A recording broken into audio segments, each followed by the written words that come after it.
大家好，我是武一张鹏。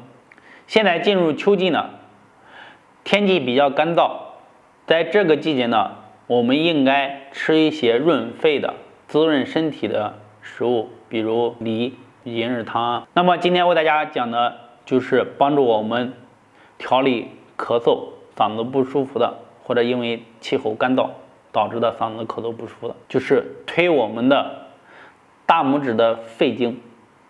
推肺经呢，对我们调理嗓子咳嗽，这是非常好的。下面呢，跟着我一起来进行操作。要推的位置就是大拇指的外侧，从指尖一直到大鱼际根部的这一段。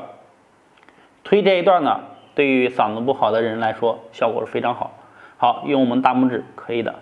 好，1、2，大家做最舒服的姿势，你可以平过来，这样推比较好。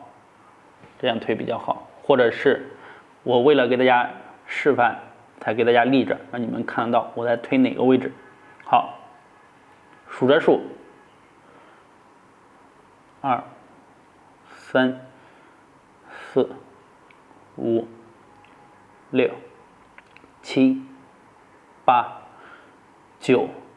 我们推的时候呢，手不要太用力，不要搓皮一样把皮搓破了。如果说你的皮肤比较干燥，那么建议大家涂抹一点润肤乳作为润滑剂，别把皮给推破了。然后呢，不要太用力，只需要推数着数，数够300下，一定要记着最少是推够300下，效果会更好。好，做完了一侧，也要做另外一侧，基本上去做也是做300下，1、2、3、4、5、6、7、8、9、10，也做300下。你把2个手呢300下都做下来，那么你的嗓子不舒服、咳嗽、发干、发痒就会减轻不少。